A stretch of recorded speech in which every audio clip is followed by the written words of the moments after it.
A billionaire CEO, who had spent 28 long years without love, suddenly lost control of his heart the moment his eyes fell on a poor girl sleeping at a freezing bus stop. He didn't know her name, her story, or the secrets she carried, yet destiny had already tied them together in ways he could never imagine. Before we dive in, write in the comments which city you're watching from. And when the story ends, don't forget to rate it from 0 to 10. Enjoy! The night was unusually cold for early autumn, the kind of damp chill that crept through even the finest tailored suits. My driver had insisted on taking me straight home after the last meeting, but I told him to let me out 2 blocks earlier.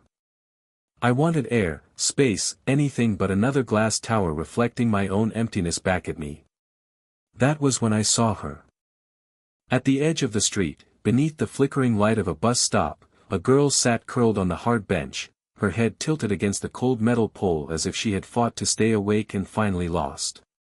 Her shoes were thin, her coat no more than a faded jacket, and in her hand, clutched so tightly that her fingers trembled even in sleep, was a folded sheet of paper. A résumé, I realized when the wind lifted it slightly, the ink blurred but still legible. I stopped without meaning to, my footsteps echoing on the wet pavement, my chest tightening with a sensation I hadn't felt in years. I stood there far longer than a stranger should. Her face, half hidden by strands of dark hair, looked too young to carry such exhaustion. She wasn't waiting for a bus, she was waiting for life to notice her. I should have walked on, told myself it was none of my concern, but something rooted me to the spot. My hand went to my coat, a heavy cashmere piece worth more than she probably earned in a month. Before I could question myself, I slipped it from my shoulders and laid it gently across hers. She stirred but did not wake. For a moment, I hovered, caught between the impulse to speak and the knowledge that my voice might only frighten her. Then my gaze fell on the small object in my pocket, a trinket I had carried for years without understanding why. An old music box, worn at the edges, the silver dulled by time, but still capable of playing a melody that had followed me since childhood. I had never shown it to anyone, never explained why I kept it. It was simply, mine. And yet, standing over this sleeping girl, I felt an urge to leave it with her, as if some part of me knew it belonged in her hands, not mine. I set it carefully beside her résumé, the tiny key turned just enough for the first notes to hum faintly in the night air. The melody wove through the darkness, delicate and haunting, a thread between strangers who had not yet spoken.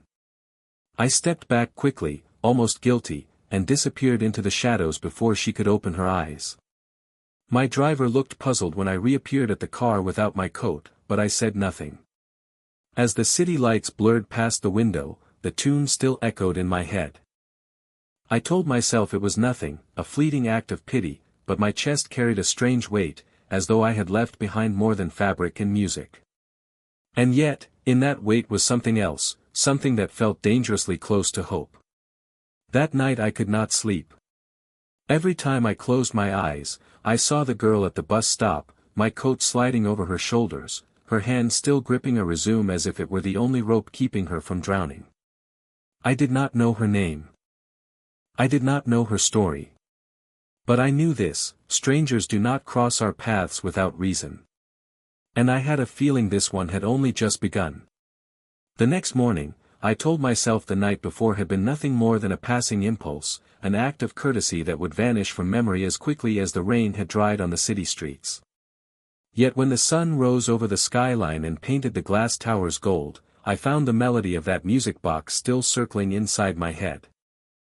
I had not turned its key in years, yet I could still hear the faint, almost fragile notes.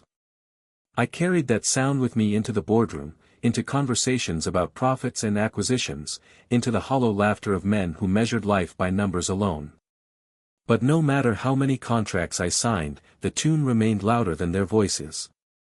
By evening, I could no longer resist the need to see what had become of the stranger I had left behind at the bus stop. I told myself I was only curious, only checking whether she had taken the coat with her or left it behind for someone else. So I walked the same route, my steps measured, my eyes scanning the empty benches. She was not there. Only a damp imprint remained where her body had rested, a faint outline as if the night itself had tried to remember her. I should have turned away, but I lingered, staring at the vacant space with a restlessness I could not explain. It was then that I heard it, soft, hesitant, carried by the breeze from across the street. A melody. My melody. The exact same sequence of notes the music box had played when I left it behind. My head turned sharply, my pulse quickening. There, standing under the awning of a small cafe, was the girl. She was awake now, the coat draped clumsily around her shoulders, her fingers brushing the music box as though it were a fragile relic. Her lips were parted in wonder, her eyes distant, almost dazed, as if the sound was pulling her back to a place she had long forgotten. I remained in the shadows, unseen, and watched. She tilted her head slightly, whispering words I could not hear, and then I saw her bite her lip as if struggling against sudden tears. The tune was not just familiar to her, it was personal, intimate, a thread tying her to something she had once known. For reasons I could not name, my chest tightened with recognition. I should have stepped forward, introduced myself, explained the gift, but I did not. Instead, I stayed hidden, afraid that if she saw me, the fragile spell of the moment would break. At last she closed the box and clutched it against her chest, her breath visible in the cool air. A friend called her name from inside the cafe. Clara. Clara Bennett. The sound of it struck me like a key turning in a locked door, as though my memory had been waiting for years to hear it. She slipped inside, the coat trailing slightly behind her, the music box still pressed to her heart. I stood there long after she had gone, the city rushing around me, horns blaring, people brushing past without notice. But I noticed. I had seen the way her hands trembled over that melody, the way her eyes had searched the distance as if calling out to something lost. I knew then that this was not chance. That music box had always been more than an ornament, it had been a reminder of a promise I could never quite recall, a bond from childhood blurred by time and distance. And now, inexplicably, it was in her hands. I returned to my penthouse that night, but the silence felt different. The walls seemed narrower, the air heavier. I poured myself a drink, stared at the skyline, and for the first time in years, I admitted something I would never confess to anyone else: I wanted to know her. Not as a stranger at a bus stop, not as a nameless figure wrapped in my coat, but as Clara Bennett, the woman whose eyes had recognized a melody that belonged to both of us. And though I had no proof, no logic to explain it, I knew this with absolute certainty: our paths had not crossed by accident. Something far greater than coincidence was unfolding, and I had just taken the first step into it. Days passed, but the memory of that girl, Clara Bennett, refused to fade. I tried burying myself in work, tried convincing myself that the empire I ran left no room for distractions, especially not for a young woman I knew nothing about. Yet each morning when I entered the Lawson Corporation, each evening when the last board member left me alone in the cavernous silence of my office, I felt her presence like an echo. The music box was gone from my pocket, but its melody had taken residence inside me, as if it demanded I listen. One Monday, the secretary entered my office with a stack of files. "Mr. Lawson," she said briskly, "we've had a new intake of lower-level staff. One of them, well, her resume was misplaced and refiled directly into general services. Would you like to review?" Normally I would wave such things off, human resources was more than capable, but something in her tone made me take the folder. I flipped it open absent-mindedly, and then my breath caught. The name printed across the top, Clara Bennett. I closed the folder sharply before the secretary could see my reaction. She must not know. No one could know. My voice remained even. "Assign her to the cleaning staff. Night shift. I'll review later." She nodded, unaware of the storm those words had unleashed inside me.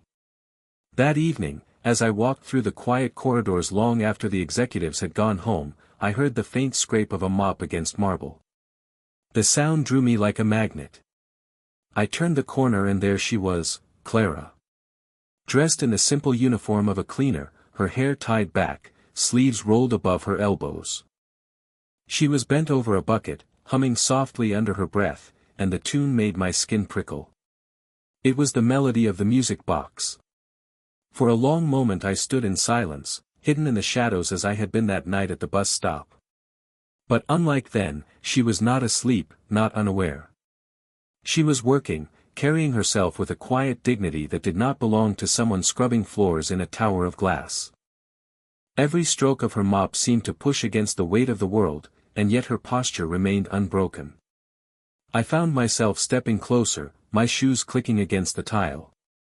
She startled, straightened, her wide eyes catching mine. I'm sorry, sir," she stammered, clutching the handle of the mop as if it were a shield. "I didn't realize anyone was here." I forced a smile I had not used in years, one meant not for shareholders but for her. "Don't apologize. You're doing your job." She nodded quickly, lowering her gaze, as though the presence of a man in a suit demanded silence. I wanted to say more, wanted to ask if she still had the coat, if the melody still haunted her nights as it haunted mine. But I could not. Not yet. To her, I was no more than another executive wandering the halls. And perhaps that was for the best. When I returned to my office, I stood before the tall windows overlooking the city. For the first time in years, the view felt different, less like victory, more like loneliness. Clara Bennett was somewhere in this building now, unaware that the man she had encountered at a bus stop was the same man who signed the checks that kept these towers alive. Unaware that the melody she carried in her heart was also mine. And though I told myself it was dangerous, that I should keep my distance, I knew the truth. I would not. Something in her presence had already shifted the ground beneath me. And sooner or later, she would feel it too. The Lawson Corporation at night was a kingdom of silence.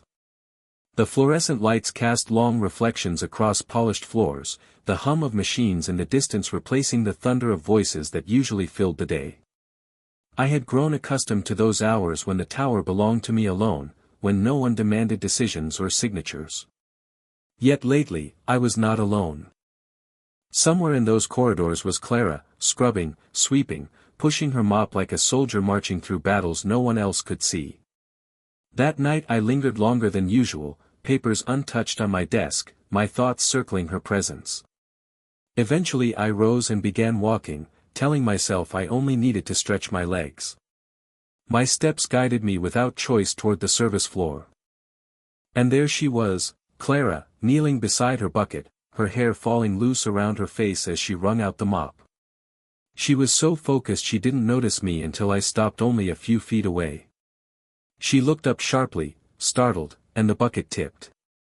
A wave of dirty water spilled across the marble, splashing directly onto my shoes, shoes handmade in Florence, worth more than her monthly salary. Her gasp was sharp, her hands flying to her mouth. Oh no, I'm so sorry." She scrambled, grabbing rags, kneeling in the mess without hesitation, her cheeks burning with humiliation. For years, I had been known for my coldness. Executives whispered of the temper I unleashed when contracts faltered, when numbers failed to meet expectations.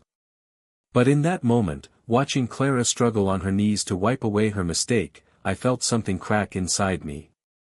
Instead of anger, a sound escaped me, foreign, unfamiliar. A laugh. It startled even me. The sound bounced off the marble walls, awkward and warm, like a door opening in a house that had long been locked. Clara froze, staring up at me with wide eyes, as if she could not believe I was laughing at all, let alone at her. "You're not angry?" she whispered, her voice trembling. I shook my head, the smile refusing to leave my face. "They're just shoes," I said quietly. "They've survived worse." Her expression softened, though she still knelt in the water, her hands soaked, her dignity hanging by a thread. I crouched slightly, lowering myself closer to her level, something I had not done with anyone in years. "You don't need to clean this up alone," I added. She blinked, confused. "But, it's my job." "Maybe so," I replied, "but even the hardest jobs shouldn't have to be done in fear." The silence that followed was heavy with something unspoken. She stared at me, her lips parting as though she wanted to ask who I really was, why a man in a tailored suit was crouched beside her in a puddle of dirty water. But she said nothing. Instead, she whispered, almost to herself, "Thank you." I stood again, leaving her with the rags, but something had shifted between us. That laugh, mine, not hers, had broken through years of ice I had built around myself. I returned to my office with wet shoes but a lighter chest, and for the first time, I realized how dangerous this was becoming. Clara Bennett was no ordinary employee. She was undoing me in ways I could not control. When I finally left the building that night, the reflection of her face lingered in every glass window I passed. She did not know me, not truly. She believed I was just another executive wandering where he didn't belong. But soon, very soon, the truth of who I was would collide with the fragile trust growing between us. And when it did, I feared the laugh she had drawn from me would be the last smile I saw in her eyes. I had spent years avoiding the silence of my own home. The penthouse was vast, cold, filled with antiques and expensive furniture that spoke of wealth but not of life. I had kept it that way deliberately, a fortress of solitude where no one could intrude. Yet when Clara began working in the building, that silence turned restless. I found myself imagining her voice in the echo of the hallways, her soft humming in the stairwell. It was absurd, dangerous even, but impossible to control. One Friday night, long after most employees had left, I heard music rising faintly through the upper levels of the building. At first, I thought it was my imagination again, the phantom of the music box that never left me. But the sound grew clearer, richer, carrying a weight no small trinket could produce. A piano. I followed it quietly, each note drawing me closer until I reached the executive lounge, a room seldom used except for formal gatherings. Inside, Clara sat at the grand piano, her uniform jacket folded neatly over a chair, her hair falling in loose waves as her fingers moved across the keys. The tune she played froze me in place. It was the same melody, the same haunting line of notes that the music box had carried since my childhood. Her hands brought it to life with such ease that I could scarcely breathe. She did not notice me at first, her eyes closed, her body swaying slightly with the rhythm, as if the song had been buried deep inside her all her life. When the last note faded, I stepped forward. My voice was lower than I intended, almost reverent. "That song." She turned quickly, startled, her cheeks flushing with embarrassment. I'm sorry, sir. I shouldn't be here. I was just cleaning, and the piano." "No," I interrupted, my tone gentler than it had been in years. "Don't apologize. Tell me, how do you know that melody?" She hesitated, her gaze dropping to the keys. "I don't know," she admitted softly. "I've had it in my head since I was a child. Sometimes it comes back to me, like a dream I can't quite place. When I found the music box, it was the same. Exactly the same. I thought I was imagining it, but it's real." Her words struck me like a revelation. I walked closer, each step heavy with memories. "I've known that melody my whole life. The box you found, it was mine. I've kept it since I was a boy, though I never knew why it mattered so much." Her eyes widened, her lips parting in shock. "Yours?" "Yes," I whispered. "I carried it for years, without reason. And now, somehow, you play its song as if it belongs to you." The silence between us pulsed with something larger than either of us could name. She searched my face as if looking for answers, and for a moment I wanted to tell her everything, that I was not just some nameless man in a suit, but the very one who had left her the coat, the music box, the quiet protection of a stranger's gaze. But the words stayed locked inside. Instead, I let the truth slip only in fragments. "It means something," I said firmly. "That song, it isn't coincidence. It ties us together, though I don't yet know how." Clara's hands trembled on the piano keys, her eyes glistening as though a memory lingered just beyond her grasp. "Sometimes I think I knew someone once," she murmured, someone who promised, but I can't remember. The melody is all I have left. I swallowed hard, my chest tight with recognition. I knew then that we were standing at the edge of something far greater than chance. And as the echo of the forgotten song lingered in the empty room, I realized I was no longer simply watching her life from a distance. I was already stepping into it. Nights became different after that evening at the piano. I found myself inventing excuses to remain in the building long after the last executives had gone, knowing that somewhere in those empty halls Clara was working quietly, her presence softening the sharp edges of the silence. It became a secret rhythm between us, her mop echoing in corridors, my footsteps drawing closer than they needed to, conversations lingering longer than either of us intended. At first, we spoke only in fragments. I would ask how her shift was going, she would answer politely, her eyes wary of the suit that placed me in a world she did not belong to. But the more time passed, the easier her words flowed, the less she hid her laughter. It was not the laughter of someone trying to impress, it was genuine, unguarded, and it shook something awake in me. I had not laughed like that in years. One night I found her struggling with a light fixture in the maintenance room. She was balanced precariously on a chair, reaching upward with determination. I stepped forward, instinctively catching her elbow when the chair wobbled. She gasped, landing against me for the briefest moment, her eyes wide. "I could have managed," she said quickly, her cheeks coloring. "I don't doubt that," I replied, my hand lingering just a little too long before I let go. "But even the strongest shouldn't do everything alone." She looked at me then, really looked, not as an executive or a stranger, but as a man. There was a silence between us, charged and unsteady, as if the world had tilted slightly off its axis. She lowered her gaze, whispering, "You don't talk like the others." I smiled faintly, masking the truth. "That's because I'm not like the others. I'm only a maintenance technician, if you like." The lie slipped out effortlessly, a shield to protect the fragile bond forming between us. If she knew who I really was, the distance between our worlds would crush whatever was beginning to grow. After that, she no longer pulled away so quickly. We began to meet deliberately, not just by accident. I would find her in the lounge with a broom, she would find me carrying a toolbox I had not touched in years. We would talk, sometimes about nothing at all, sometimes about everything. Childhood memories, dreams never pursued, regrets carried like shadows. Her laughter would drift into the empty halls, and I would feel the weight of years lifting, as if her voice itself had the power to repair what had broken inside me long ago. The night it happened, the rain was beating against the tall windows, the city outside blurred by silver streams. Clara sat on the floor of the lounge, leaning against the piano, her hair damp from the storm she had walked through earlier. I joined her, not at a desk, not in a chair, but on the floor beside her, our shoulders almost touching. She spoke about the orphanage where she had grown up, about nights when she would hum that forgotten melody to keep the loneliness away. I listened, every word carving deeper into me, every memory she shared aligning with fragments of my own past. At one point, she laughed through the heaviness. "Funny, isn't it?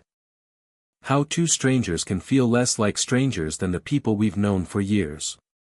I turned to her, the sound of the rain drowning out the caution in my head. "Clara," I whispered, "you're not a stranger to me." Her breath caught, her eyes searching mine.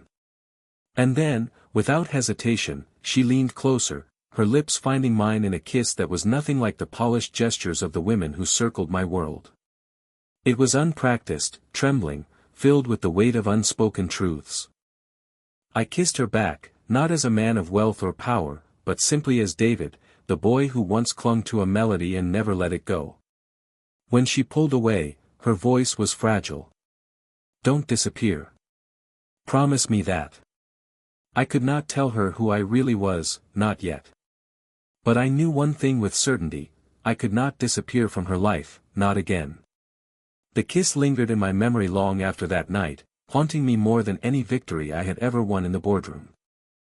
I had built towers of glass and steel, signed contracts worth billions, traveled the world surrounded by people who bowed their heads when I entered a room, but nothing in my life compared to the quiet weight of her lips brushing mine. Clara had dismantled me in an instant, not with strategy or power, but with something far more dangerous, honesty.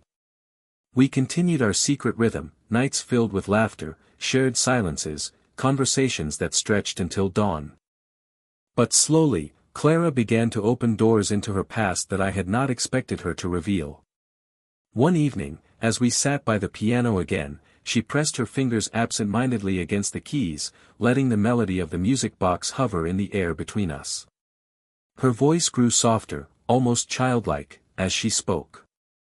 "I used to play this tune when I was a girl," she whispered. "In the orphanage. We had nothing, no toys, no music, just an old, broken keyboard someone donated years before. Most of the keys didn't even work, but that song, I could always find it, somehow. And I used to sing it with my best friend." My heart lurched, the walls of my chest tightening. "Your best friend?" I asked carefully. She nodded, her eyes distant with memory. "His name was Ethan. We grew up together there, both abandoned, both dreaming of escaping. He was the one who made promises. He used to tell me that one day, when we were grown, he would work hard enough to give me everything I deserved. He said he'd build a life where I'd never be cold or hungry again. He believed it. And for a while, I believed him too." Her voice faltered, trembling as she pressed her hand flat against the piano lid. "But then one day, he was gone. Adopted by another family. I never saw him again. All I had left was the song we used to play together." The room tilted around me. I stared at her, my throat dry, my mind racing. Ethan. The name I had not spoken in years. The name that belonged to me before another family, another world, had taken me away and buried my past under wealth and expectations. I wanted to tell her then, wanted to cry out that Ethan was not gone, that he was sitting in front of her now with a different name and a different life. But the words froze on my tongue. Instead, I whispered, "Do you still think of him?" She smiled faintly, though sadness shimmered beneath it. "Every time I hear this melody. Every time I feel like I don't belong anywhere. He was the only one who made me feel seen." Her confession cut deeper than I could bear.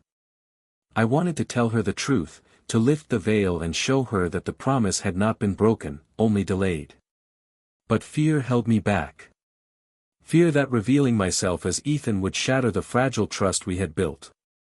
Fear that she would see not the boy she had loved but the man I had become, cold, distant, corrupted by wealth.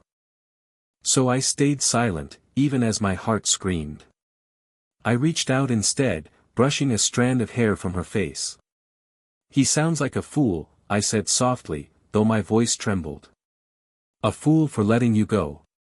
She laughed gently, unaware of the storm inside me. "Maybe. But we were just children. Promises made in childhood don't last, do they?" I forced a smile I did not feel. "Some promises," I whispered, "last longer than we think." She didn't understand, not yet. But I knew the day would come when she would. And when it did, every secret I had buried would rise to meet us. I had lived my entire adult life behind masks, polished speeches for investors, carefully measured smiles for the media, calculated silence for enemies who circled like wolves. I knew how to control every expression, every word, every flicker of my gaze. Yet the one mask I feared most was the one I wore with Clara. For weeks, I let her believe I was no more than a maintenance worker who had simply lingered after his shift, a man who found in her laughter what he had not found in years of boardrooms. It was a lie born not of cruelty, but of terror, that if she discovered the truth too soon, she would walk away. That fragile balance shattered one afternoon. The Lawson Corporation was hosting a major presentation, a gathering of board members and foreign investors whose wealth could shift entire industries. I entered the glass conference hall in my usual armor, an immaculate suit, polished shoes, the expression of a man who had never been doubted. The room fell silent, as it always did when I appeared. Yet as I walked to the head of the table, my eyes caught movement near the door. Clara. She was carrying a tray of glasses, assisting another cleaner. For a second, our gazes met, and I saw recognition ripple through her like a storm. The tray nearly slipped from her hands. Her lips parted, but no sound came. She stared at me, not as the man who had laughed with her in the quiet hours of night, not as the companion who had caught her when the chair wobbled, not as the stranger who once left her a coat. She stared at me as David Lawson, CEO, the man whose name was etched across the glass tower in which she scrubbed floors. I forced myself to turn away, to deliver my speech as though the world had not shifted beneath me. I spoke of numbers, of vision, of markets expanding into new territories, my voice steady while my chest burned with the weight of her eyes on me. I could feel her presence even as she tried to disappear, slipping out of the hall as quickly as she could. Each word I spoke tasted like ash, each applause from the investors like a cruel reminder that I had built my life on deception. When the meeting ended, I searched for her. I found her in the service corridor, her back pressed against the wall, her eyes wide with betrayal. She spoke before I could. "You lied to me." Her voice trembled, but it cut sharper than any accusation I had ever faced in a courtroom. I opened my mouth, but the words tangled on my tongue. "Clara, I wanted." "You wanted what?" she snapped, her hands shaking. "To play games. To see how long you could trick the stupid cleaner into believing she mattered to you." I stepped closer, desperate. "No. That's not it. I didn't tell you because I was afraid. Afraid that if you knew who I was, you'd leave before we even began." Her laugh was bitter, hollow. "And now? Do you think I'll stay? Do you think I'll ever believe a word you say again?" Her pain was worse than any shareholder's fury, worse than any rival's betrayal. I reached for her hand, but she pulled away as though my touch were fire. For a moment, her eyes softened, as if some part of her wanted to believe me, but then she shook her head and whispered, "You're free now, David. Free of the lie. And I'm free of you." She walked away, her footsteps echoing through the empty corridor, leaving me standing in the wreckage of my own choices. For years, I had ruled empires, silenced critics, crushed rivals. But that afternoon, I learned the truth that humbled me more than any defeat. Love, once betrayed, is not so easily rebuilt. And yet, as I watched her vanish into the shadows of the building, I swore to myself that this story between us was not finished. Not while the melody still bound us. Not while the promise of childhood still breathed within her memory. Weeks passed in a haze of board meetings, press releases, and endless conversations about numbers that suddenly meant nothing. I had lost Clara not through fate but through my own cowardice. I had hidden the truth of who I was because I feared the distance between our worlds, and in doing so I had proved her worst suspicion, that men like me treat people like her as diversions, not equals. Every night I returned to my penthouse, stared out at the glittering skyline, and realized how empty it all was without the sound of her laughter in those silent halls. Fate, however, has a cruel sense of timing. It was at a charity gala, weeks after she had vanished from the company, that I saw her again. I had been invited as a guest of honor, expected to give a speech about the importance of corporate responsibility. I walked into the hall of chandeliers and marble expecting nothing more than another performance. And then I froze. Across the room, near the edge of the crowd, stood Clara. No uniform, no mop, no mask of servitude, just a simple dark dress that clung to her with an elegance that silenced everything else around me. She saw me almost instantly. Her posture stiffened, her eyes narrowing, as if she had already decided to leave. I cut across the room before she could. For the first time in years, I felt unsteady, stripped of every practiced word. When I reached her, I spoke quietly, my voice more fragile than I intended. "Clara. Please, don't walk away." She turned to me, her expression guarded. "You've already had your chance, Mr. Lawson." Hearing her call me that, so formal, so distant, was a sharper blow than any boardroom betrayal. I steadied myself. You deserve to hear an apology, not from David Lawson the CEO, but from the man who stood beside you at night and listened to your laughter. I lied to you, yes, but not because you meant nothing. I lied because you meant everything, and I was terrified of losing that before it even began. Her lips pressed into a thin line. Words are easy for you. You've probably given 1,000 speeches more convincing than this one. I swallowed hard, feeling every eye in the room though none of them mattered. Then don't listen to the speech. Look at me. Look at what I've become without you. Empty meetings. Hollow days. A man who has everything but feels nothing. You gave me back something I thought was gone forever. And I don't want to let it go. For a moment, her gaze softened, but then she shook her head. Trust isn't rebuilt in a ballroom, David. And it doesn't come back because you're sorry. I nodded, accepting the sting. Then let me prove it. One chance. Not as your employer, not as a man with too much money and too many lies. Just as someone who once left you a coat on a cold night because he couldn't walk away. She stared at me for a long time, her breath uneven. Finally, she whispered, one chance. But nothing more. Relief and fear clashed inside me. I knew how fragile this thread was, how easily it could snap. But it was a thread nonetheless, and I would hold it with everything I had. As the orchestra swelled behind us, as laughter filled the marble hall, I saw a flicker of something in her eyes that told me the story was not over. And yet, I also knew this truth: one chance is the most dangerous gift of all.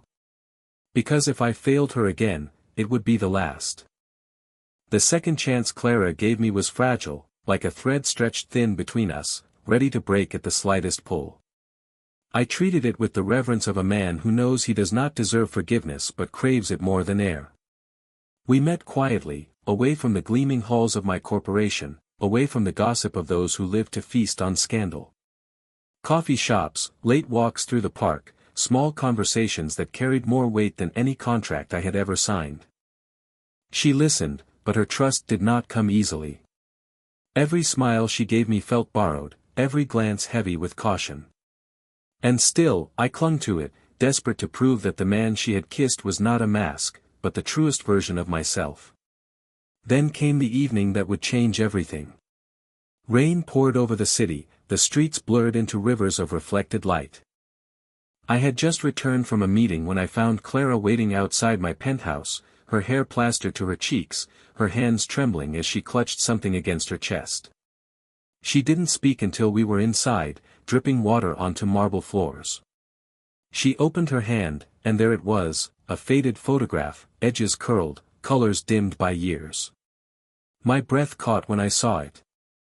2 children, sitting on the steps of an orphanage. A girl with wide eyes and a boy holding a small music box.